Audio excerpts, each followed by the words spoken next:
All righty. Good night. Good night. Good night. Good night. Good night. Welcome. Welcome. Welcome. Welcome to Fatherhood Talks. The Fatherhood Think Tank comes to you weekly. Discuss father. Oh, my man, come on here with the 80s bucket hat. Fatherhood Talks weekly conversation. Tonight we have another interesting topic to talk about. One that I think is has been and continues to be extremely important when we think about equality and raising the children and how children are raised. I definitely believe that this conversation tonight will be one to really think about, to put in perspective. Tonight's topic is why do we love our boys and raise our girls? And I feel that way sometimes. But we have Black Girl Magic, we have Black Girl Strive.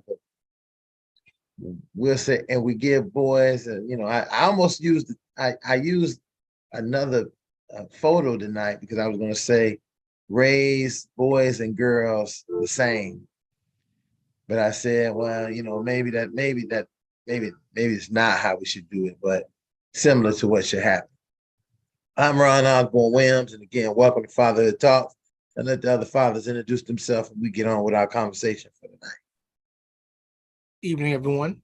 Gene Rock Menard, father of 2 young adults.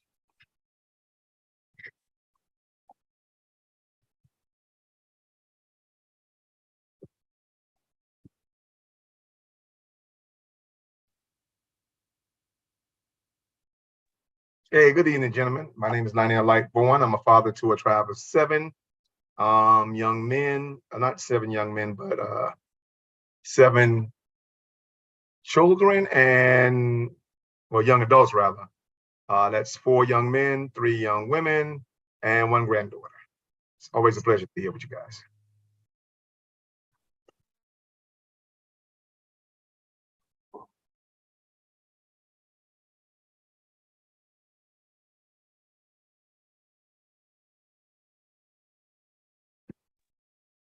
Hey, Trav, Donald, any one of y'all can go next. My apologies. I just got in. This is Donald Jones, father to 2 teenagers, a young daughter and a young son. Glad to be here with you gentlemen tonight, and I'm sorry I'm late. Justin Gibbs, father of 5 and 1 on the way. And I'm just here to enjoy my time with you gentlemen always.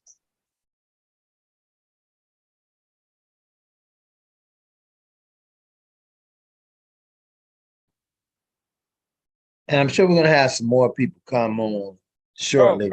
Oh, sorry, y'all. Travis, father of 6, 18 all the way down to 10. All right.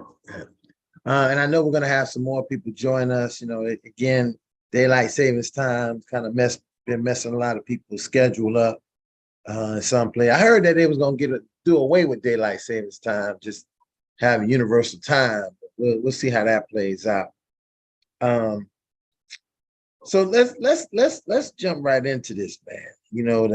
The topic for tonight, I put as the picture, I put a page of about 15 boys, different boys, different kind of emotions, different races, different everything. And I put those boys on the cover of tonight's topic because this topic is like, when are we going to, change the dynamics? Why do we love our boys and raise our girls? Now that conversation can be said because, I hear men say all the time, I want a boy so I can raise him the right way, teach him the right things to do. And sometimes we see a lot of gender roles that comes into play when we're talking about raising children and how they're raised. So one of the first things I guess I asked everybody tonight is, do we believe, or do we understand, have we seen that the way that we raise boys and girls are a little bit different? Is in what environments we raise the boys and girls, are they different? Single parent homes, do they raise the children different? Any of those dynamics that we believe are important. I would love to, start off with our conversation tonight. Well, you said it's a question, why do we, right? And I think a lot of our whys are attached to our instinct, not our intelligence. And so with that, instinctively, we know that Black boys in society face certain disparities, right?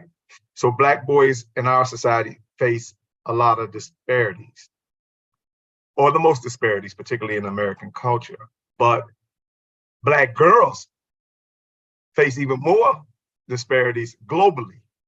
You understand? So here it is, we got a society and globally. And I think, again, intelligence tells us that our Black boys face more disparities, but again, only nationally. But globally, our girls face even greater disparities, and that's around the world. And so from the intelligence standpoint, I think we're more intentional when it comes to loving our boys, because we see the various disparities that all kinds of movements, current movements are being built around, and the various mortality rates of Black and brown boys. And so that's a more conscious thing. But unconsciously, I think when it comes to instinct part of it, we worry equally, if not more, for our girls, or better yet, we're even more protective of our girls. And we should be, rightfully so, because of that global disparity, of that global threat of them being the more inferior gender. And so I think the more crises you're up against, right? And I hate to say it, but it's the more proactive you become. This is why our women particularly tend to excel more than our men right now in today's culture. And so with that, I think, again, we prepare our boys, or better yet, we're trying to protect our boys only because of the current climate in this particular country. But I think globally, we and instinctively, we prepare. And so we protect our boys, but we prepare our girls. I think that's the issue. And I stumbled up on that answer. I think it's I think when you look at that, I think when you say globally, I think boys are raised a certain way, no matter what culture, ethnicity. And it's the belief of sternness, a stock, if I'm using the word properly, demeanor, meaning emotion is weakness. Don't let them see emotion. If you're a man, you're supposed to behave a certain type of way. That's the only way you're going to get another man to respect you. Whereas when we look at the women, we raise them because we kind of raise them in a kind of totality of allowing emotion, but also saying, hey, don't let no one walk over you. I'm going to teach you how to not let someone take advantage of you. But then I'm also going to allow you to have a full range of emotions and your ups and downs without punitiveness. Whereas when it comes to a guy, the minute that you see a tear dropping, you're like, yo, stop that. That's weakness. Don't let them see you sweat. That's how you must maneuver through life. And I think for me, when I think about that is we love our boys in a way where it stifles them. But we raise our girls in a way where it allows them to flourish. Hey, it's funny you say that, and I Travis, I see your hand up. You can just jump in if I don't know if your hand's up to speak, or you want to jump in here. Yeah, I want to jump in because I get what you're saying, but I follow back with shoot, I done slipped up and forgot her name again. How can I still be doing this? I done been with y'all so many doggone years. Lightborn. I agree with Lightborn, but how I see it is that we groom our sons to protect our daughters. You know what I'm saying? Because that's how I feel when it comes to my son. And my son might see it differently. Both of them might see it differently. You know what I'm saying? They might see it like, why you do this with them and not do this with me? It's because I try to raise them up to be like one said, like protectors. I try to raise them up to understand that, you're a man. This is what you do in a household. You protect your family. You can't show weaknesses. You can't show this and that third because you the man. You know what I'm saying? You the head. If you show weaknesses, it trickles down. You know what I'm saying? How they always say, you know what I'm saying, when your boss get in trouble, it has a trickle down effect. That's how I feel. You know what I'm saying? And I get it when it comes to, like you gotta treat your son, somewhat the same like you treat your daughter, but I don't see it like that. And I know that's gonna give me a lot of backlash, but because when it comes to my daughters, like I teach my daughters how to protect themselves, how to do this, how to do that, how to try to wait till you get married. Trust me, you know what I'm saying? Your pocketbook is the priceless thing. You don't want to just give that away to nobody, everything. And then I tell my son, you know what I'm saying? Stop crying, man. Chill out. Don't show them, what you get mad for. Why is you acting like this? This, that, third. I teach them that because I guess, in my mind, that's how I want my son to be strong and my daughter to be smart. Brains and brawn. You get me? That's how I put it, That's it. Yeah, I hear that, and I have, one of my big concerns with that is I do believe in this idea of this idea of equality of raising children. And a lot of times we do genderize our children in a sense of how and what there'll be responsibility, how they'll be responsible, what will happen. We also protect I think the idea in our culture is to protect our women, so we protect our daughters. We expect our sons to learn from us. But all those things seem really good if that's what's happening in parenting. But in some instances, that's not what's happening in parenting. So what's almost happening is kids are being raised with these old-fashioned mentalities in a new way, New Jack, as I call it, New Jack City. Not the same stuff. So we have to begin to, as the fathers, as the parents, to think about, hey, should we be teaching our sons how to be more in tune to their emotions, just like we teach our daughters to be in tune to their emotions? Should we also teach our daughters to be more competitive in the workplace, more competitive like we do with our sons? Because in the world we're living in, it's getting so kind of swap around a little bit that we might want to have to look into that. And I don't know what you guys think about that. I don't know. I'm going to chime in for just a minute, and I'm fairly certain no one will agree with my position on this. Ron knows me very well when it comes to how I treat my sons versus my daughters, my granddaughters versus my grandson.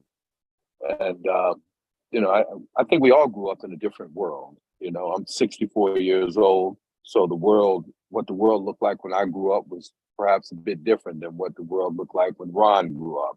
And maybe some of you young folk are growing up in.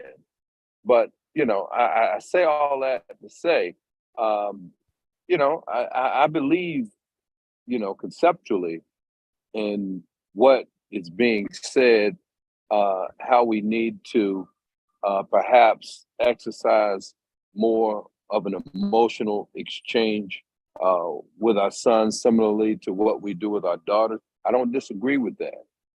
But in terms of the different, different strategies or different manners, mannerisms that I teach and promulgate to my grandson, and I guess it was the same way with my sons. Well, that was based on one simple, undeniable premise, and that's life ain't fair. It's certainly even more unfair as a Black man. And so, in preparing, my son, my grandson to face this world, I keep that in mind. If all things were equal, I would agree, intuitively with what you all are saying, is right across the board. But for me, because I'm preparing my grandson to, the world as it is, yeah, does need to be in touch with his emotions. Yes, I believe in the, intuitively in what you're saying, but the reality is, what is he actually going to face out there? So I have to almost use some buffers in terms of that preparation process. I don't don't know if that makes sense. I don't agree with what you're saying at all, but I think there is a what do you call that? A limit, if for lack of a better word, to how we help them manage that. Now, yes, you're going to teach your kids or your daughter to be emotional. You're going to teach your son to handle emotions, because unchecked emotions later on turns into unchecked aggression. And so when I talk about the emotion piece and navigating your child, your son, it's how do I manage my emotions? How do I handle them so they don't become anger later on? And how can I become wise and use my emotions effectively versus negatively? And so when we start thinking about that and we start thinking about our kids, I agree with you 100%. You're going to prepare your sons a whole lot different than you're going to prepare your daughters. There's still going to be some stereotypes, as I should say, that I'm going to have, or biases, better word, I'm going to have when it comes to my son than when it comes to my daughter. For instance, my son comes walking at 1 o'clock in the morning. I'm like, yo, you had a good time? My daughter comes walking at 1 o'clock in the morning. I'm gonna be like, oh, where were you? See, because of there's just going to be some things that it's never going to be completely 100% equal, only because you're raising two different genders. And again, one, you're looking at one more in a protective manner, while you're looking at one more as a protector versus being protected. Right, because contextually they live in two different worlds. Exactly. That's the reality. Exactly. Okay, I just wanted to make sure we didn't lose sight of that as we begin to talk about the manner in which we deal with our boys versus our girls. I'm sorry, Ron, you were gonna say something?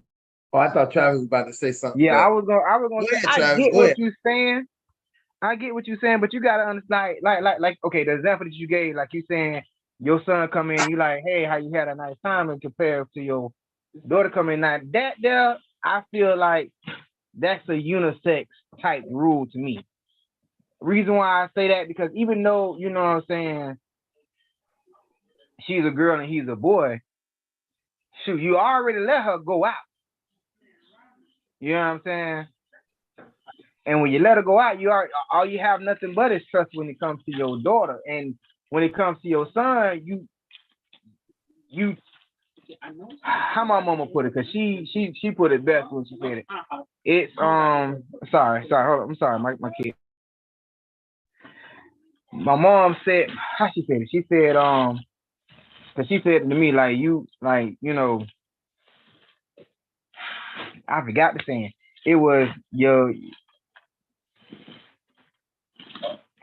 I forgot the saying. It slipped my mind, but basically what she was trying to say, like, if you do one, you gotta do the other. You can't give your son a high five and then give your daughter a punishment. And you know what I'm saying? When stuff like that happens, it's like, yeah, you have to, like y'all say, you have to like figure out a way to make a rule unisex and then make a rule, separate.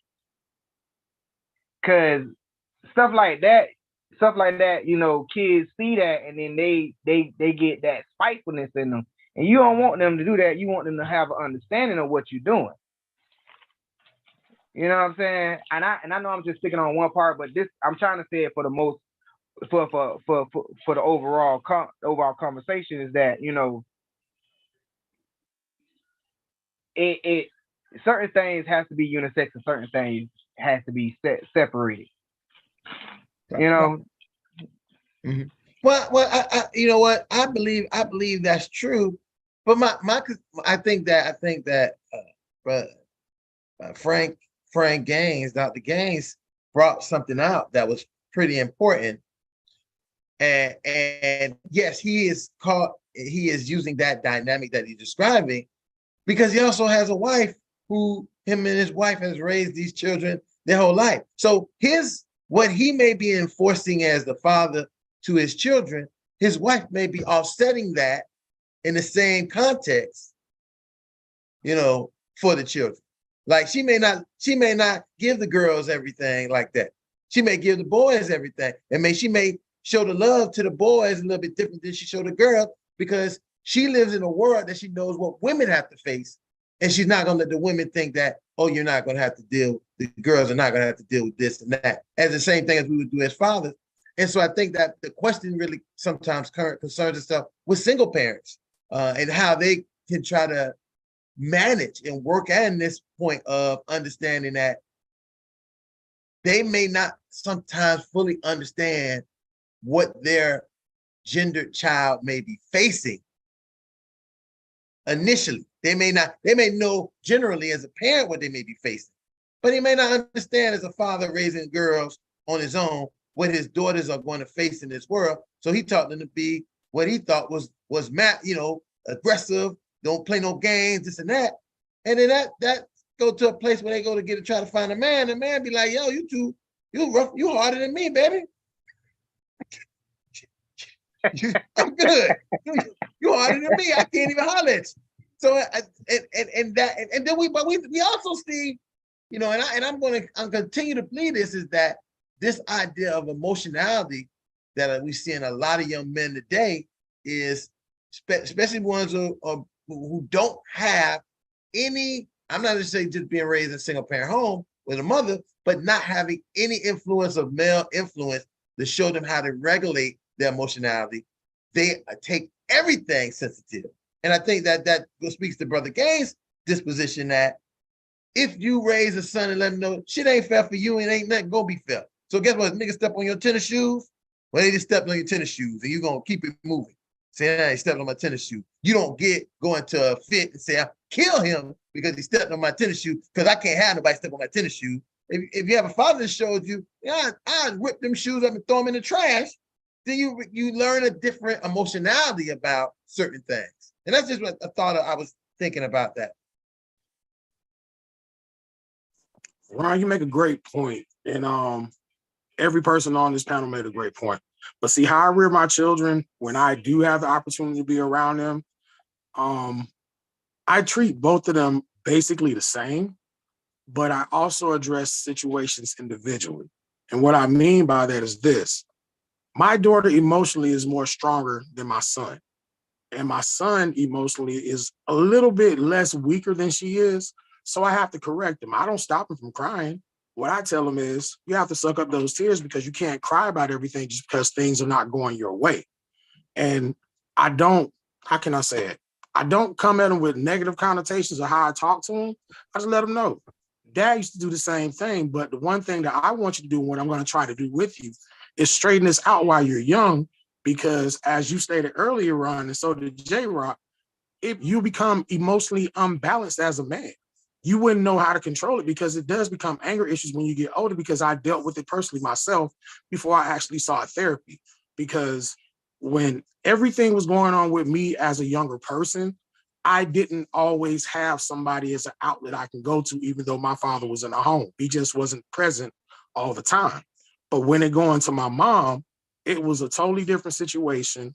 It was more of a do as I say, not as you want to do, or not as I do. And if I did cry about something, it was a whooping. And I was like, I'm getting whooped because I'm hurt. Now I'm going to hurt more. And it just didn't balance out to me. So as I got older, like I said, I got counseling and sought my elders for things I desired to have in my life as a man, so I can be better to my children when they came along. I had them a little bit later, so I get a chance to understand a whole lot better. Because regardless of how I see it, and I said this before, these children are 50% of you, and these children are 50% of the person that you actually dealt with to have these children. So you have to look at these children and see your emotions or what you went through when you were adolescent to try to manage it better for them so they can get a better understanding on how to handle it later on. So they can come to you and ask questions. It takes time, but if you really want to know who your children are and what part of you or what part of the other person is in them, you got to talk to them or at least try to develop a conversation with them, because right now, how we were raised, it doesn't work these days at all. Donna, you know what you bring up? You make Donna, you bring up something, and I almost want to utilize exactly what you're describing, and how we can look at this even in another context. The context that you're describing is you have your children when you have them, but the mother of the children had the children all the time, and you're seeing. You can stop me anytime. I'm just doing a small case conception of what you described there. There's no way saying what I'm saying is absolutely correct. I just listen to you, and this is what I'm receiving from that. That your son sometimes show lower self-esteem, sensitivity, not as sure as himself when you see him versus, because you said your daughter has this emotionality. She has a strength in her emotionality. And the question I sometimes concern, is it because in her environment, the empowerment she sees is for her as a girl, whereas the son may not be seeing any empowerment for him. And he only time he may even be getting that empowerment or even getting to even, understand what his role and how he should be is when he gets with you or any outside factors that's around. And so we sometimes, and this is why it's so important to try to co-parent, to try to be actively involved as much as possible with your child, because your child, and I know Gene will agree with me, that your child needs to learn behaviors from both of their parents to really be at their full potential. And I will argue this with anybody any day, because they don't need it. That's not true, because you're talking about, like Donald said, you're talking about a child only getting half of who they are and not understanding, ever seeing the other half that may go dormant, or it may explode in ways that they don't know how to handle it because they've never seen it in anybody else. And that's true. I agree that 100%. There's a statistic out there that says a child that has the influence of not only the mother but the father within the home is 130% more likely, not 100%, 130% more likely to be able to handle leadership roles.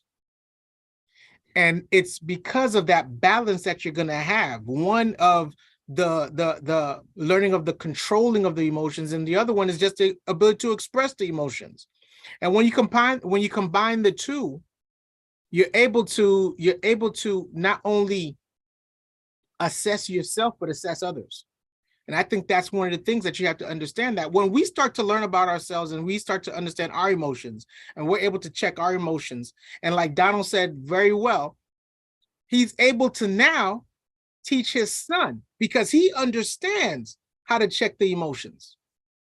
And so once you're able to pass on that and you're able to realize, and again, recognizing that, what the strengths are, what the weaknesses are, and capitalizing on the, and I said it, capitalizing on the weaknesses, because a lot of times we focus on the strengths and we want to push those strengths for that child. And we're like, okay, well, the weaknesses, we'll leave it. No, you want to capitalize on those weaknesses and build them more well-rounded to help them overcome those weaknesses, because the strengths are always just going to continue to progress as long as you nurture them and feed it. So you want to feed both sides in order to get them going in a positive direction. So yeah, I agree 100%. And you do that with the influence of the father and also the mother. Mm-hmm. I'm so glad you said that, J-Rock. Go ahead, Lana. Go ahead. What's up, Don? That was a good good explanation of what you said, giving the example of with your children. But when I look at it socially, or even again globally, I'm always not limited to just one country, but just in all countries. Globally, women are not valued. Just say it for what it is.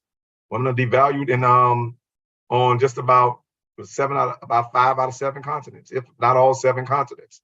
If you want to look at in which area they're devalued, even in our free society, they devalue here because they only get paid a certain percentage of what men get paid, even if they're more educated. So I can understand that dynamic, but culturally, we actually condition them to be resilient.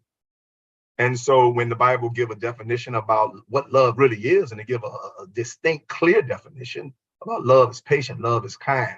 And when they finish giving all those different characteristics of what love is, you understand?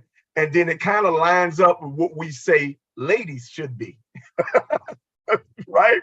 And so the Bible said love is patient, love is kind, it never vaunts itself, it never puffs itself up. And at the same time, when we tell a woman you should be ladylike, we use all those same characteristics and put them on a woman and condition that little girl to become a woman with those characteristics, which defines love, not only in the Bible, but just what love really is. And when you ask who's more, if I was to ask you right now and play a game, who's more likely to forgive, and ask all those different questions that pertain to love, you know what's going to happen? The needle is going to land more on the side of the women than it is for the men. Even though you may say, I know some men, you understand?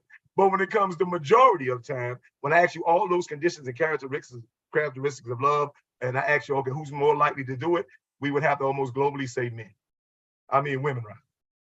And so that's the thing I was talking about when I say instinctively, how we raise our girls to become women, and how we love our boys more. You understand? Because we put the demand more on our girls to love. You understand? And then we put a co-man on our boys, you understand, to be loved. And so boys, when it comes to the field of love, that's why we're more likely, quicker to quit, quicker to get a divorce. You understand? This is why we have more relationships and more kids, you understand, than in the relationship when it comes to parenting.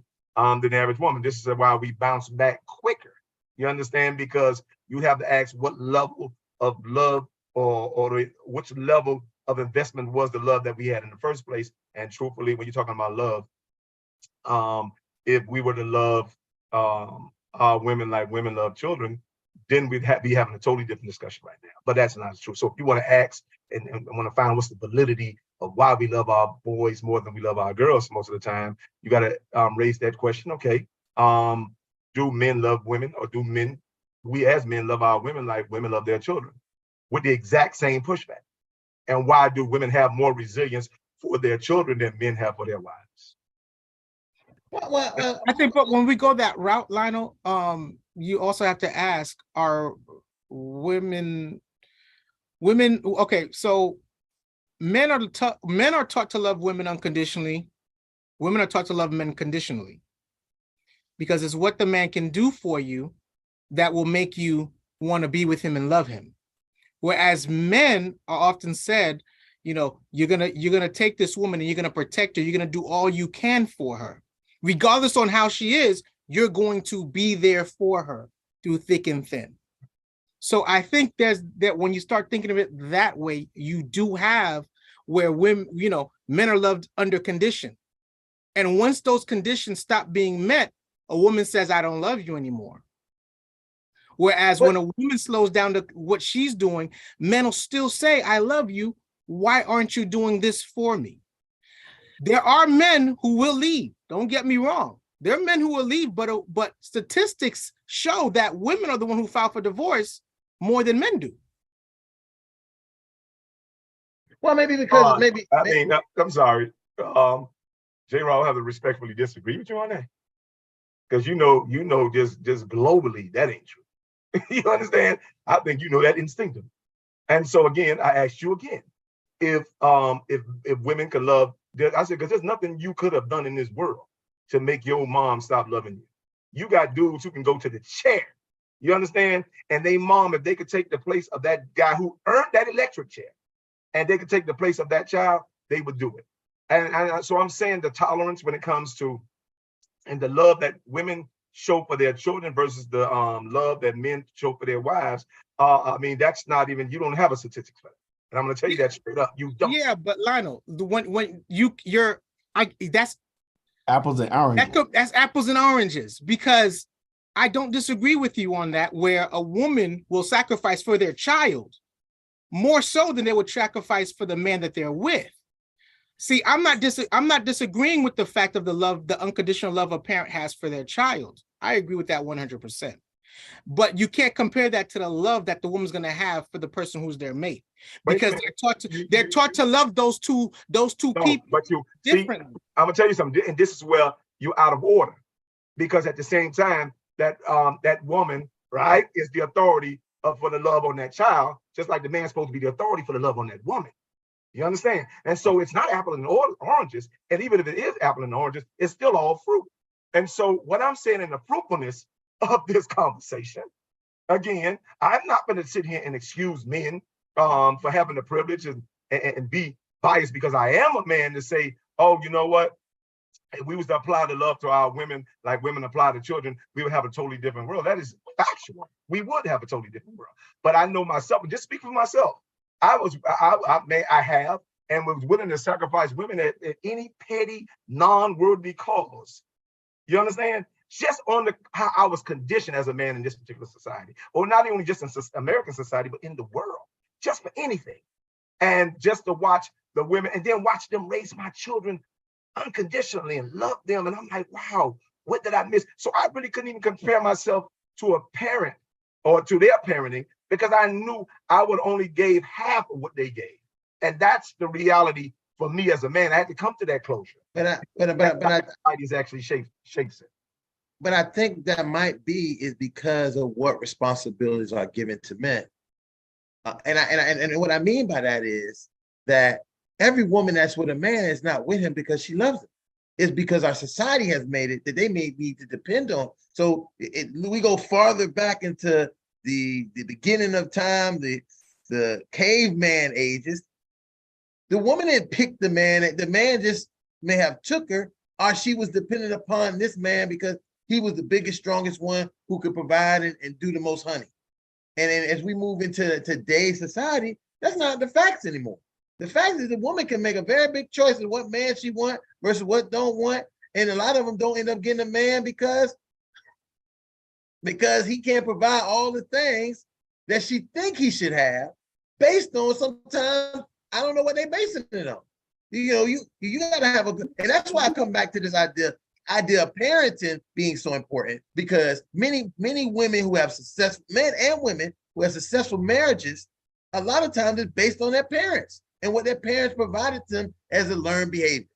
They're not gonna, you know, that's not 100%, but we know that, you know, let's use Brother Gaines, for example. All of his children who are married to their spouse, they have children, they have grandchildren, and that comes from the core of whatever he provided in his generation. Now, that don't mean that above him and the next older group that happens, because I think this is the part where we learn to change our behavior a little bit, because we can change the dynamics of what our children have based on what we experienced in our own childhood. So I can say all these things, and I hear this a lot about, well, I wasn't there, my dad wasn't there for me, and this and that, and I'm going to do this for my child. And sometimes we think that minimum that we do different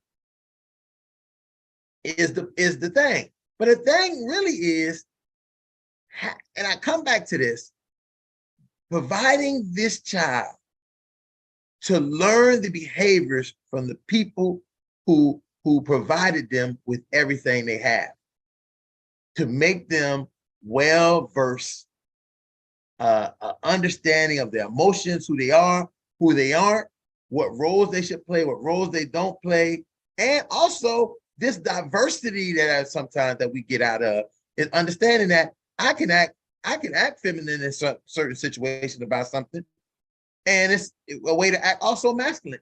And they don't have anything to do with sex or anything. It's just the idea that I seen my mama do this. My mama she got way more flies with honey than my dad did with shit. So I'm gonna use how my mom got the flies, because I had an example to see my mom getting these flies and my dad had one giant fly. So I know that the way he handled things wasn't the way, even though I know I want to be just like him and do everything like him. But I have, and it comes back to this. I have exposure and I have experiences and I have options to pick and put in my brain to calculate what's the best option for me as a person. And I think this is where the core of this comes from. So when people say, well, why are we even talking about this? Because we're coming back to what the core is. What is in the best benefit of your child? For you to get to let go of the petty bullshit that you may be having with the other parent and realize I know how to raise, I can raise the kid myself, or he or she can't raise the kids as good as I can. Listen, neither one of you can do it good. You can do it, but it's not good unless it's together. Hey, so and I listen, I'm jumping in late here, but I already got the little I won't use the word animosity, but the little experience from the perspective of both people having different ideas on what we're talking about. The fact that this topic is why do we love our boys and raise our girls? That was a topic that's here before us today. And I thought that was interesting. I actually thought it should be flipped. Why do we love our girls and raise our boys? That's what when I first saw it come out as far as the topic, I was like, okay, well, do we actually do that? Because a lot of times we are so protective of our girls, especially as fathers, we tend to are willing to give them so much more. And you know, they often say, you know, she got dad wrapped around his little pinky. So we're often more willing to love on our girls than we necessarily show that same love to our boys, especially as men. Yeah, we want them to be like us to some degree, and we want to show them the things of a manlyhood, but at the same time, we tend to be much more manly with them, much harder on them, because we expect more of them, if that makes sense, in reference to who we are as fathers. Where with our daughters, we handle them with you know, protective gloves. We want to make sure we save them from any pain in the world. We want to talk to them about what not to do and try to help them. You know, we do that so much sometimes that we have them with certain restrictions, and we let our boys do what they want to do. So when I saw the title, I was like, should it be the other way? But you know, that's why I wanted to kind of jump in and hear what y'all were talking and just give my perspective on which one I thought it was. I think, you know, and I'm speaking for myself. I was more like the one where I was protecting my daughter more so and let my son just run the streets and try to let him be more the boy and the man and just protect him from the harm and hurt that comes with the world. So that's why I thought about the topic. I apologize to take you all off from what you were discussing. No, you're 100% right, but you just explained it. Let's just put it like this. You know what a love is, and you just explained it eloquently. You know what a love lies at, not lies in telling a fib, but lie as in lay, lie at in what you just explained. The love lies in the liberties. You understand? You understand? Because truthfully, love at the end of the day is freedom. Love is liberty. You see, that's true love. And see, who got the love? Who got the true love? Your sons got the freedom and the liberty to truly know what it is to be free. Where your daughters still had a certain level of bondage and boundaries that kept them from really, you understand, being the fullest expression of who they could be. And that's all, I guess that's what I'm trying to say. So I think, again, remember I told you, instinctively, right? Yeah. It's not a bad intention. This is just something we'll be doing instinctively. And it's only because the global threat that women face in this society, in all these societies, not just one society. I mean, America, it has its quirks, and concerns, but globally, if you put your daughter in another society, she have a glass ceiling that's lower, you understand, than the ceiling at your house. You ain't lying. Right, so that's all I'm saying. I just want to talk about the total conversation as opposed to just where we are naturally. Okay, makes sense. And when you're talking about the raising, right? You're talking about, and one thing that we discussed was also the raising is like a total encompassing of everything, allowing your daughters to feel a range of emotions and teaching them how to navigate not only the feminine side, but also how to navigate the masculine side, right? Whereas with the guys, like Lightborn and you said very eloquently, the love is just allowing them to be. Gotcha. You know what I'm saying? And we give them, parameters up to a certain point, but then we're like, yeah, now figure this out. Whereas with our daughters, we're like, no, don't figure it out. I'm gonna tell you about it. I'm gonna show you about it. I'm gonna teach you about it. Gotcha. So it's there's where you have the difference in the loving and then the raising. Got it. Well, for me personally, just to speak on a point, I love and raise both my children because regardless of what's going on, I try to treat them both equally as much as I possibly can because I don't want to show one too much of attention than the other one. It's even on their birthdays. If I buy one a gift, I make sure I buy both of them a gift. And that's all birthdays because I make sure that they both know I love them equally. And they both know that I'm here for them and I'll always listen to them and I'll try to get an understanding between us so they don't have to go and figure things out, as J Rock said. Because the hardest thing about this world right now is when we send our children to figure things out, half of them already know something about it because they got the internet in their hand, they got a computer in their hand every day. So we allowing the internet and this world to raise our children and we just show some kind of love. Where the point for myself, I got to show them both equal bounds of discipline, equal bounds of love, and equal bounds of respect. And I give both of them an opportunity to actually be heard so I can listen to what they have going on in their hearts and try my best to navigate a way to help them figure out the situation. Because the difference between our homes with me and their mom, it's a big difference, 100% different. But for me being their father, and as Ron said earlier, and all you gentlemen said, I do my best to provide them the things that they always miss. And when I do that, it's more of a loving conversation than a confrontational conversation when I'm having it with them. Because I don't want my children to say, well, Dad, you're not listening, or Dad, you don't understand. I don't do it. I just say, okay, let me know exactly what's going on so I can gather in how you're feeling so I can process it and we can talk about it. Because I give them an opportunity to talk to Dad or talk to your friend. I do the same thing with my lady. Because when we are in the dad sense of most things that we're doing, it's always don't do this, don't do that, and you're not going to do it because I said this and because I said that. But when they know they're talking to a friend, they're like, well, Dad, this such and such thing is going on. I'm not quite sure how to handle it. What do you think I should do? And my question always to them, how do you process it? How did it come to you? What do you think you should do so they can actually tell me what they're feeling, what's going on in their mind, and how they feel about it in their hearts? Because as I stated earlier, this internet is a mug. It's raising these children. They're thinking it's okay to go do the things they see because they're challenges as we see. But when they actually find out after that challenge is done that they harm somebody or damage something or even harm their own selves, how are they going to figure out a way to doing that, of getting out of this situation if they didn't have the proper guidance and navigation?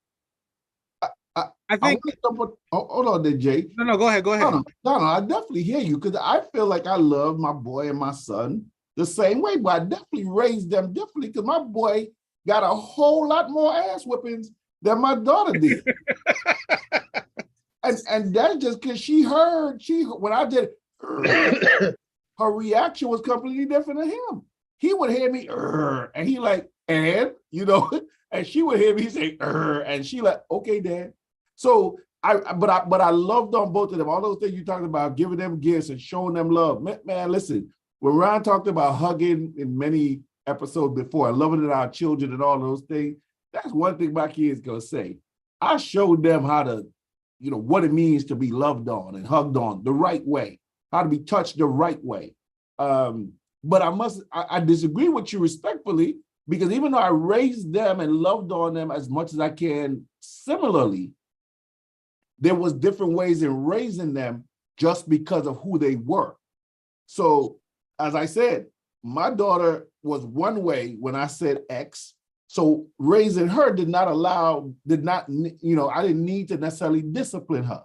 Where corporal punishment, let me fix that word, because discipline, where my son, he was in need of some corporal punishment regularly. So, but it helped him to the point where today, they both say, Dad, I understand why you did what you did, you know, and their conversation with me, because I would always ask them, do you know why I'm doing it? You know how your mama used to hit you and they used to spank you and ask you, you making me do this?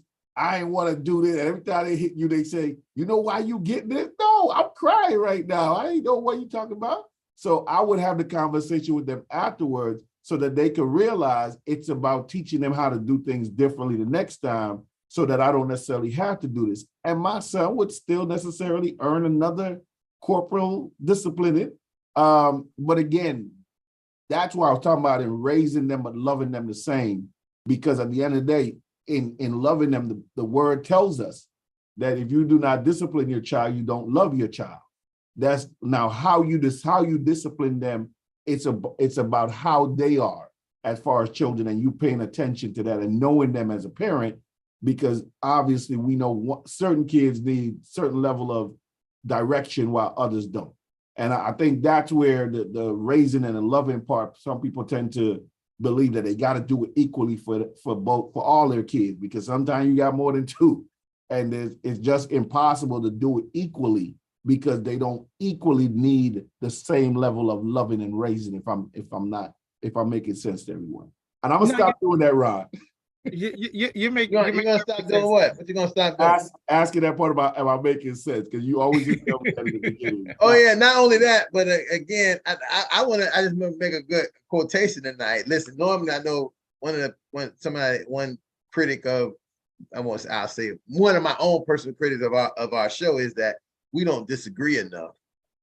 And it looks like tonight, even though we know how to respectfully disagree a lot. And I think that is important, because I think it's so important that we do disagree on some of this, because it really shows the importance of how this can be worked out for parents as well. If we as fathers we can respectfully disagree and show that we disagree on how this topic operates and how we see it, it will be very beneficial to mothers and fathers who are watching this to understand how they can equally do the same thing. Because here are all fathers here who also see it different. So when it comes down to a mother and father, they're gonna see it, and it might not be as respectful as we being right now, because most times men and women believe that they know everything compared to their partner. There's very few people have a partner that they say, "Oh, I can't wait to hear what you have to say, honey, because I know everything you say is gonna be right." Hey, we don't disagree because this ain't Real Fathers of Hollywood or none of that crap. I was just about to say that, like, boy. Right. We have simple disagreements to the point that it don't even sound like a disagreement. I guess we're not used to hearing Black people peacefully and civilly disagree with each other. You understand? We don't have to tear each other apart. You understand? Your disagreements should really build each other. So no, I tell them they're looking for drama, go somewhere else with that. But this is not the show for it. Right. And you know what it is? It's our disagreements. When we do have disagreements, it's not about everything the person says. We may disagree. You may have a whole statement, and it's just that one piece that I'm like, yeah, you know what? Everything else I agree with. I just don't agree with this part. Correct. So it's not gonna blow up to anything. And Gene, I think the great part of that we hopefully show people as they watch us. So like, share, subscribe to Fatherhood Talks, get the ding so you can get this information.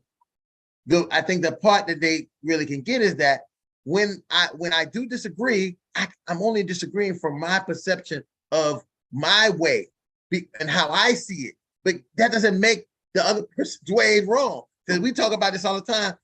The difference between criticism and confrontation.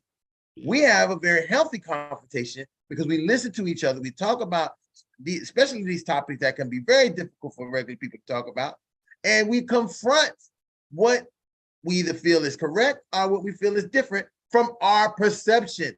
Not saying that, oh, what Light Boy is saying is wrong, so I'm definitely gonna goddamn tell Light Boy, what you saying is wrong, and it should be like this, because this is the way I believe, and this is the way I know, and I prove it. I'm gonna call my mama on the phone. She gonna tell you what she used to do to me, and I'm gonna call my dad. Listen, that's not how you really, that's not how we get each other's narratives inside our mind together. The way we get each other's narrative is listening, understanding what things we have alike and what things we have different. And this is a key example that I think it's so important to show you what happens to our children. They're able to see the things that happen between us as two parents and what we do alike and what we do different. And then they think of how they're going to do it and carry on in their life. So it's a great example of how it all plays. And I'll tell you one thing also, Ron, this is just your statement there. This is an example of what we were saying in the beginning of our conversation, learning how to check your emotions in order to navigate through it. And oftentimes, if we didn't have checked emotions, we would be yelling and screaming at each other. Right, exactly. You see what I'm saying? But we know how to regulate, check our emotions, understand, listen to each other, and also understand we're not going to agree on 100% on everything. But it's okay that we don't agree 100% on everything. And I think you're coming into this as well from a perspective of desiring to learn. And I think a lot of times when people are, having that extra argument, and I use the word argument there, not disagreement, but argument, is because they already came in a lot of times to the conversation with their perspective being what they want to make sure you got, and not necessarily wanted to hear what the conversation was really about. They just want you to get their point. And at that point, if you talking over them and they can't get their point out, then we got a problem. Because now you ain't getting my point, and I'm gonna try to not get your point, not because I don't want to hear it, but because you wasn't listening to my point. Right. So now we're going back and forth with that situation, and nobody is benefiting from it. So these types of platforms allow us to be able to learn from each other, and hopefully, but not necessarily say, "Oh yeah, you're right." Like, boy, you're perfect on that. No, that's not the case. Because at the end of the day, the goal is how do you learn if the person you're talking to sounds just the way you are? Then you don't get anything different. So that's why I like coming on here, because I get Gene's perspective. I get Lightsborn. He gonna throw the scholarly, professorly thing in there. I try to come from a legal standpoint, because sometimes the scholarly thing isn't what happens in the courtroom and in real life.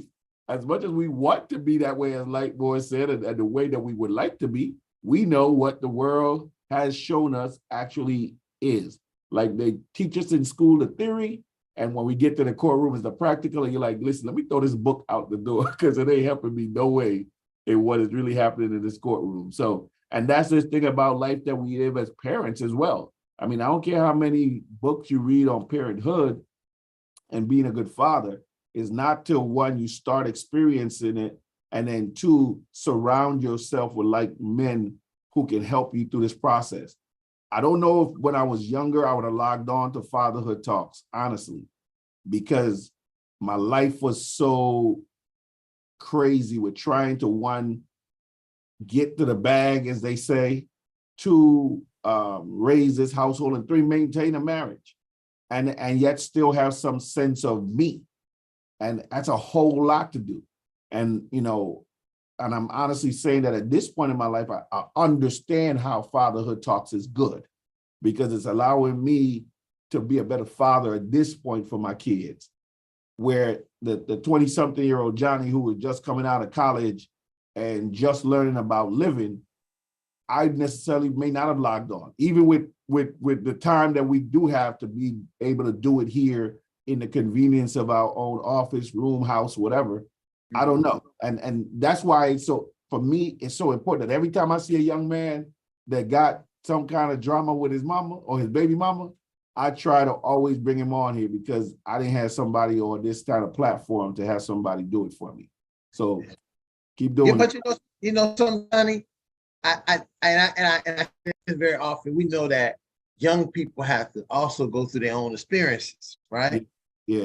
And I think this is why I always advocate and say, hey, parenting, fathering is not from 0 to 8, it's onward.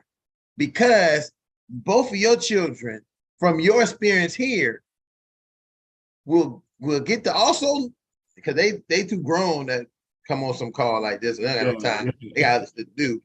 But when it comes down to it, you'll also be able to get the tools that you didn't have, and that you learn not just from yourself, but learn from other fathers to be able to support them and give them what they really gonna need from us. Definitely. I think that's a bigger part that we sometimes forget, that these kids are really going to need this stuff from us when they're moving into their own relationship. Start looking at sexuality and having sex with a partner and coupling and all. They need someone who know what they're saying. Because I don't know if y'all, I don't know if you've been around, and I happen to find myself in very interesting, even in the higher epsilon of people that I supposedly are supposed to be the elite minds in our world. Yeah. And conversations they have about the kind of things we're talking about. I don't know where they getting it. I don't know where that's coming from. I don't know what, not to say that they're wrong, just to say that the conversation don't sound like it's going to add up to some good math. Just say that. And I'm saying that here or there, the elites, the people that should be the academiers, Yeah. you know, you look at the 10%, Gotcha. and they saying stuff that I would figure out here from over there when I go down there in the cut in the valley. This stuff, and sometimes the people in the cut in the valley saying more stuff, but nobody ever listening to them. So you kind of find this, you know, this disparity between who we listen to and who we don't listen to, and why. But I think that is a great point to know for as fathers. We may not be able to touch our kids during the time that they're kids to give them this knowledge because they're not really ready to listen. They're not ready to have that discernment to be able to hear. But when we are preparing ourselves for when they are, that we have something really meaningful to say to them and something that really helpful to them. And a lot of times we won't. But you know, I love about and we talking about why we love our boys and raise our girls. I can tell you where that love is beneficial with our boys, because it's in those dark places where you rarely get a glimpse of, where that if a friend of your child, particularly a friend of your son, got a glimpse of that love that he may not have in his house, and he may see your son as more valuable and protected than himself. You understand? I'm talking about, I've heard stories and different stories after stories that never make it to the mainstream media, but I'm saying it to say this, where they would risk their own life. And I think the Bible speaks about that. It says something about, I'm just paraphrasing, about a love that's so great that it sticks closer than a brother.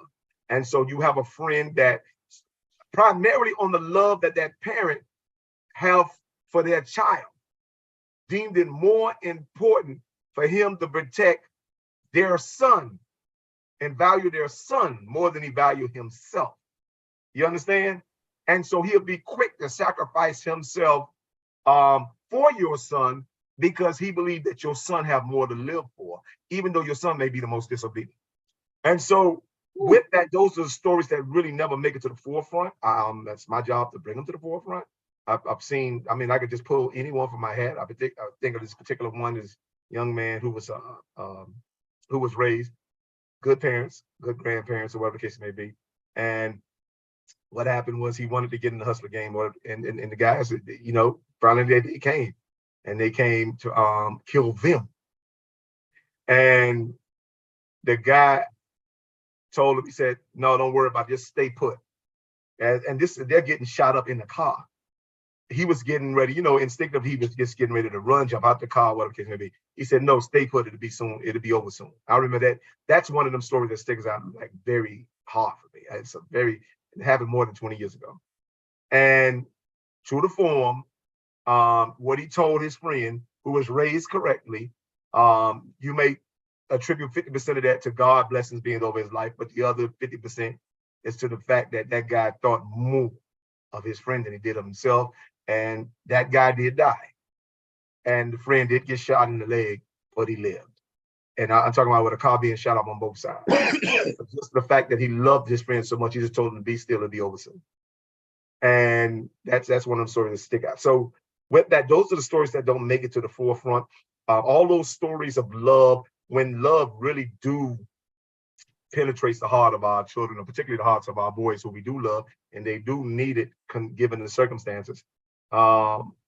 or the irrational circumstances, that it does show up in the most irrational people. It's amazing how love can change the most irrational people and make them even sacrifice themselves for you because they think because the love you had is worth more than, make you worth more than them. And so I think, again, we have to tell those particular stories. We understand that love is a commodity. Love is not just an awareness, it's an advocacy, it's an action. And understand that if that boy is being loved, that love is to save a life. You understand? You have the particular support that you have, then sometimes that kid who could just get a glimpse of it, you have it, but the kid who get a glimpse of that particular love can actually go further than the person who actually had it when it comes to our boys. And I think a good example of that was in The Godfather, how the friend, the one who became an attorney, was actually their friend. You understand that they brought into the family. He became the attorney, and the rest of them was just, average in The Godfather. So, I mean, love is a powerful thing. I think we should love our boys, but that love have to not just be, just consolidated in our boys. It got to be illuminated throughout the world, and that's the word. That's just my take on it. And jumping on that, Lightborn. Also, sometimes, like you said, that love that the person is valuable, they let you see what you have. Because they'll be like, yo, I don't got that at my house. Why are you wasting that at your house? Yeah. Take advantage of the fact that you got both parents and you got both of them trying to do right for you when I barely got one parent and they don't even care. I hear that. And so sometimes when you look at that, and just like you said, they value you and they value what you have, and they let you understand that experience is a rare experience, and make sure that you covet it and don't blow it. When you said you should let your love for your boys illuminate the world around, you ain't say, I said, he could have picked any word, this Negro here. But yes, illuminate is a good word, because when you're loving on your son in that way, and people are seeing you loving on your son that way, it does change it, because you're right. A lot of times I've had boys come up to me and my son, when we're just with each other, and they would say something like, yo, so your dad always like that with you? And when he said, yeah, why? And I don't ever hear him ask them, what, your dad not that way? He just answers the question and pretty much moves on. They're like, yo, that's cool. Like, the fact that your dad like that with you. And they would then want to come around, and you see that. I'm like, yo, you ain't got, and I remember one time asking, hey, your mama don't want you, ain't need you home? The light going out. You like how your parents used to say you have a friend come over all the time, and your mom like, hey, don't you have to be home by a certain time? Nah, she good. We could be over here. Okay, cool. I'll just call and let her know we're going to feed you tonight before you get home. And then they want to keep coming by the house more. You like, not that I ain't want you here, but dang, you're behind over here a whole lot more. I'm feeding you and my kids, everything. Johnny, you got to realize, I mean, that attachment, just to see that type of attachment, I tell people all the time, I wasn't raised with my dad. My dad had a different way to show his emotions. Yeah. And so this idea of I know that people make that very taboo, that I probably kissed my dad, had my dad kiss me more than I had my mom. And people will look at it like, what are you talking about?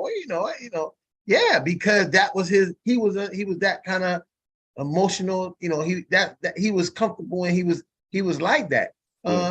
Despite that, it might have been some other stuff going on with him, that he was just feeling so cool and feeling grieved. And he's a real charismatic kind of guy. But that lends itself into, listen, having two parents like that makes you a very touchy-feely person, and it lets you be very in tune with, sensitivity and emotion with people. Whereas if my dad wasn't that way, and maybe my mom, I'd be a lot more colder and feel like, oh, you went in the Matrix, Ron. Oh, really? Don't touch me. Don't put your hands on me, and those kind of things. So, it is important. I think so much that we talk about these topics, but it's really important for the fathers, the parents that listen, to understand how these skills and how these things have enormous effects on your children, and really your legacy of because how your children are is how your grandchildren are, and then your great grandchildren. So hopefully you'll have that long legacy based on maybe a change that you make or just looking at it in a different way. That's for sure. Nobody jumping in. Y'all ain't got nothing to say? No, Ron, we had crunch time. We got that 5-minute promo and the wrap up. Y'all know I was coming in with that, but listen, what he said, Ron, click the button, subscribe, like and share and all those things. And listen, like I said, we'll be here tomorrow night. Tomorrow night we'll be talking about competition in fatherhood. This is a great example of what continuing this conversation, competition in fatherhood, because that is kind of a little bit of what we're also expounding on right now. There does become this idea undercover. This becomes competition. I put my daughters on the pedals and I put my sons on the grind. You know what I'm saying? But then again, is that wrong? Because the reality is that's our nature. That has been told to us. That is what is norm for us. That any person say you got the son sitting up there, it just made me think about somebody. Made me think about somebody, and I better just keep it click. Man, I don't want to hear it. Saying how they feel the man I know is very upset with his partner, well, not his ex-wife, because of how she had a son. And he is committed to as much as possible that this little Negro do not be on a pedestal, walking around here waving like this to people. And when I'm saying that is like, because the mom will give him any and everything that he wants because she thinks it's important. And it is, but it's also setting him up for, as we said, I think in the beginning of this, and I think Brother Gaines was on here and said, to fail. Because in this world, nobody's going to give you anything like that. You have to work for it. If you say, they say we got water and we got water. Oh, but I want orange juice. Well, guess what, Jack? Here go your orange juice. And it's white. It's called water. Clear. It's called water. So you don't get then you catch a fit and say, oh, I'm not going to drink. Well, okay, we about to be in this hot sun for 8 hours. So you don't got to drink it. Pass out. Because that's how the world is. The world ain't gonna say, oh, let me run to the store and get him some orange juice. Yeah. Oh, because I want him to have an orange juice out here. Oh, you ain't get him an orange juice? No, you ain't get him orange juice because we only got water and everybody drinking water. That orange cooler. They don't got no ice in it. So it's just water. That is warm. I was hoping that it has some ice in it and melt at least. That is warm. It's water. It's water.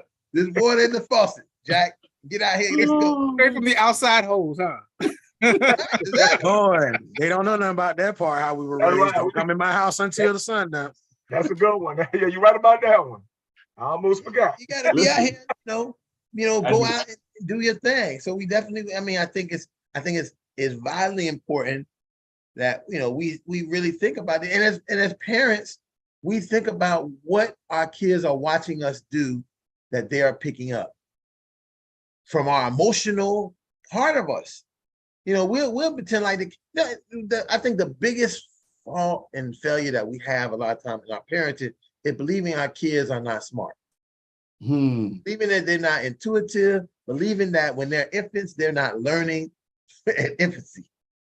They are learning from the time that they even understand that it's something to learn. Somebody said, oh, why did kid grab at the lady necklace? Because that's something they're learning. They're learning to grab.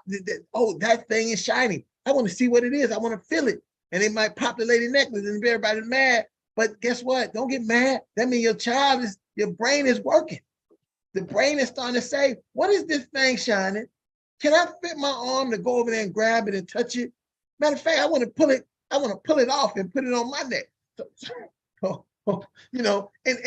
And people say, oh, don't do that bad. but that's a time to celebrate. And I'm using that example to say our kids are continuously learning things from us, even though we don't think they're learning things.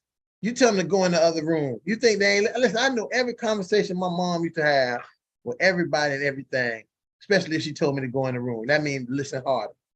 Okay, that means go lay on the under the lay at the floor, lay the floor of the door and the crack, so it hold my ear so I could hear what was going on. Because they was already talking about something. Then I said, go in the room.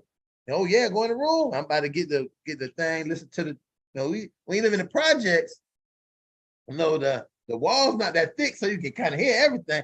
Just stick your ear up to the wall and hear all the gossip that's going on. And you go, oh wow, some of the stuff you don't even know. But again, you know, I know I'm dragging on about this, but I just want to really impress upon us the importance of understanding that our children are like sponges. And it's just so important that what we portray to them and what we give to them, they suck up. And so when we're looking at how we do it differently for the two different children, they suck that up as too. And sometimes that starts the envy between the two children. Yeah. I mean, I just did a story about an envy between two sons that I think there was two sons, and one son was the favorite son and one wasn't the favorite son. And the favorite son was living with the parents in the house with the parent, with his wife and his kids. And the other son was saying, hey, can I, he lost his job at COVID or whatever. And he had got like a trailer or whatever, you know, like a Winnebago type thing. And he was living in that. And he asked the parents, could he park it on the thing? They told, oh, no, you can't do that. No, you can't, you know, you need to go out and do your thing. And so too much space, we got too many people here. So he went out, got himself together, got his life, and then ended up finding a job, and the job told him, hey, he could park his thing on the back. He became a really good employee because he was living at the job in his own trailer. So when, you know, he was getting overtime, he was getting everything. You know, he was able to make money. He was able to get enough money to get a 3-bedroom house. And from getting that 3-bedroom house, his brother and his parents came over the house and told him they should let the brother who was getting ready to have another kid, because the brother already had 3 kids, he was having another, so there'd been 4 kids. He should let the brother and his wife stay in his 3-bedroom house, and he stay in the back of the trailer since they had a, yeah, I know. See how your face frowned up? This is what I was saying. I was in belief that this was happening, but this was true because they said that, hey, you don't got no family, you don't really got anything. Your brother needs this, but that's because they was also feeling that this was the favorite son. And I'm only telling that story to remind us what we do, our children suck it in. Now that might just been his perception. That might have been the story he told. But if the children feel like, oh, you love me more, you love that person more, they're not getting it out of the clear blue sky. They're getting it out what they have observed and seen you do, or what you haven't let them do. Because I know that many times girls will say, you let my brother do anything he wants. He got all F's, and he get to stay out until whatever time. I got all A's. You tell me I can't even go to my friend's house, and I got to watch our little baby sister. That's real, though. That's real. It's rough out. It's a rough situation. So that's one of the things we really got to think about. So again, folks, we'll be here tomorrow night on Zoom. You can check the chat on Zoom on the YouTube to see what the Zoom ID is and the information. And then we'll be back here again next week. We're going, and I think I can't even. It's amazing, and I would say so. Everybody, please go and just look at the page. Go and look at the Fatherhood Talk page. It was advertised this weekend at our conference as one of the premier fatherhood initiative programs in the state of Florida. So don't be surprised if we start getting some more people coming on at different times from all over the state. And if it goes, from what Lightborn sent me, we're gonna check that out. Me and Dr. Gaines will look into that and figure out how that fits into how we can start you know, maybe even getting a little bit more action going in here, and so we can give more content and more information to the larger masses. I mean, right now we're doing it at a level, but if we had larger advertisement, you know, and finding somebody, and I'll tell you, and I realize here's the problem. Our show seems long and drawn out, right? But I seen how the people making these little short vignettes with the high intensity moments.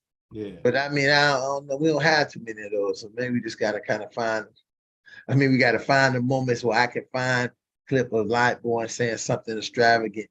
And then, you know, Gene responded somewhat extravagantly. And then that might even just show like some highlights of our intellectual conversation, not so much the boogeyman against Michael Myers type of thing.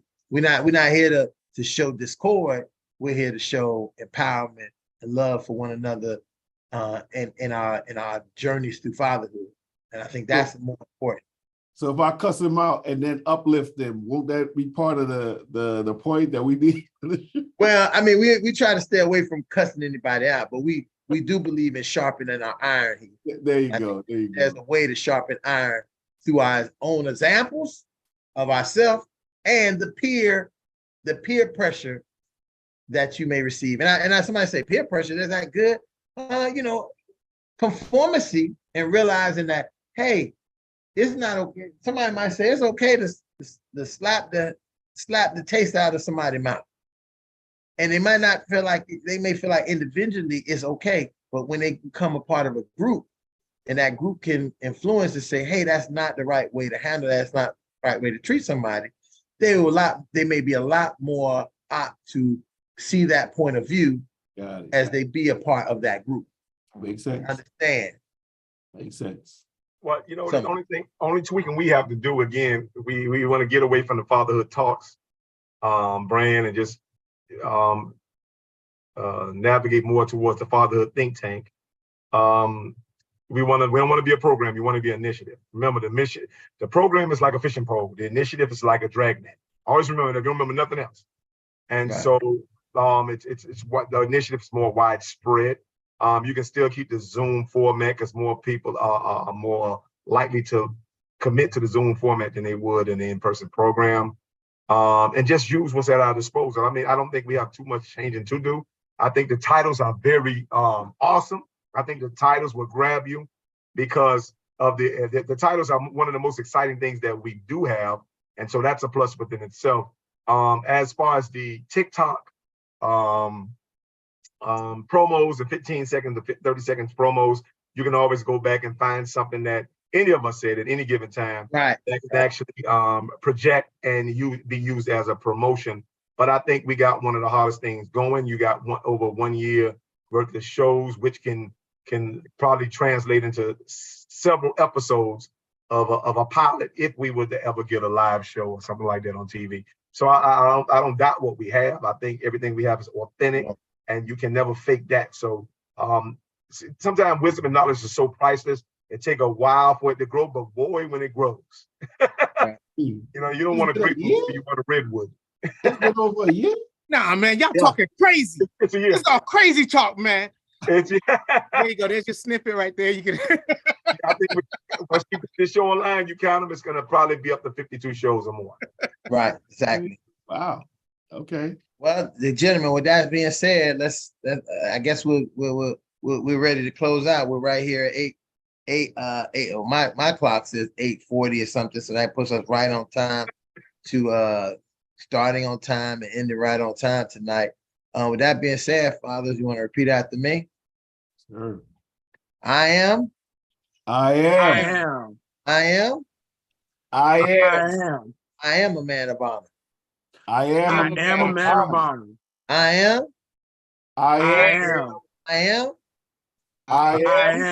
am a man of courage. I am a man of courage. I am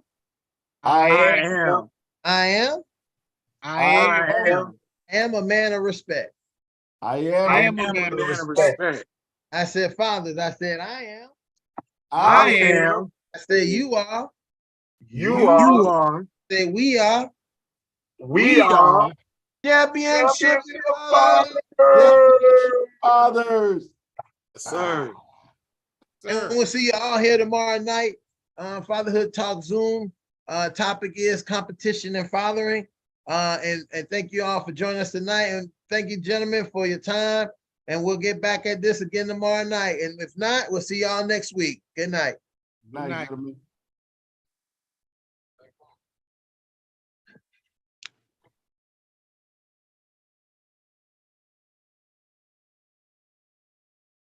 Yo. Yeah, I'm shut up. Yeah, they got no one.